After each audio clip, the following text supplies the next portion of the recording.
রাসূল সাল্লাল্লাহু আলাইহি ওয়াসাল্লামের কাছে এসে যদি কেউ বলতে, রাসূলুল্লাহ আমি খুব অসুস্থ, রাসূল সাল্লাল্লাহু আলাইহি ওয়াসাল্লাম বলতেন, লা বাসা আলাইকা তুহুরুন ইনশাআল্লাহ। ইয়া রাসূলুল্লাহ আমি অসুস্থ। রাসূল সাল্লাল্লাহু আলাইহি ওয়াসাল্লাম বলতেন, আরে don't worry, it will cleanse up you from your sins if Allah wish. ইনশাআল্লাহ এতে তোমার যে গুনাহ টুনা আছে, পাপ আছে, এই পাপগুলোকে আল্লাহ তাআলা এই অসুস্থতা দিয়ে মোচন করে দিচ্ছেন। পড়েন সুবহানাল্লাহ। তাইলে আপনি অসুস্থতার মধ্যে একটু হালকা হলেন না, যে জ্বরে ভুগতেছি কিন্তু এই জ্বরে নাকি আমার গুনাহ মাফ হয়ে যায়।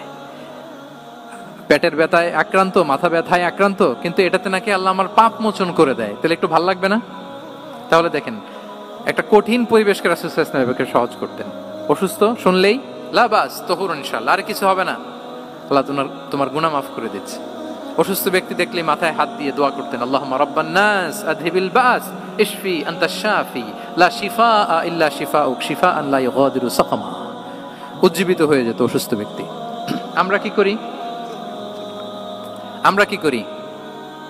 কাউকে অসুস্থ দেখলে, রোগাক্রান্ত দেখলে, ওই রোগে সবচাইতে কষ্ট পেয়ে যে মারা গেছে তার ঘটনা বলা শুরু করি। হায় রে ভাই, আপনার ক্যান্সার, আমার এক খালা ছিল, ক্যান্সারের 4th স্টেজে চলে গেছিল, 14টা কেমো দেয়া লাগছে, এই যে ফিরিস্তি একেবারে ওনার দাফন কাফন পর্যন্ত। এখন বলেন, ওই লোক যাও সুস্থ ছিল, এখন আর সুস্থ থাকবে? কথা বলেন, থাকবে? একটা দিব্যি সুস্থ মানুষকে যদি আপনি বলেন, ভাই আপনাকে দেখতে কেমন যেন একটু রোগা রোগা লাগতেছে, অসুস্থ নাকি? এরপরে প্ল্যান করে ধরেন আপনি বললেন, উনি আবার ওদিকে যাওয়ার পরে আরেকজনকে প্ল্যান করে বলতে বললেন, ও বললো ভাই ব্যাপার কি, চেহারাটা কেমন শুকনা শুকনা। এরকম 5 জন বলার পরে ও বিকেলে কাঁথা গায়ে দিয়ে শুয়ে ফেলবে বিছানায়। তোরে আপনি অসুস্থ এমনি বানায় ফেলছেন। কিন্তু রাসূলুল্লাহ সাল্লাল্লাহু আলাইহি ওয়া আলিহি ওয়াসাল্লাম উনি বলতেন, লা বাস আলাইক তুহুরুন ইনশাআল্লাহ, আরে সুস্থ হয়ে যাবা। এজন্য দেখতে গেলে আপনি উৎসাহিত করবেন, বলবেন, আরে ভাই আপনারা তো খুব সুস্থ লাগতেছে। কে বলছে আপনি অসুস্থ?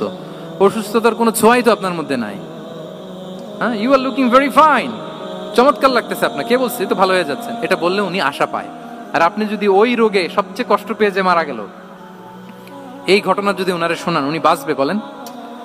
তাহলে আমরা মানুষকে উৎসাহিত করব, অপটিমিস্টিক হব, প্যাসিমিস্টিক হব না।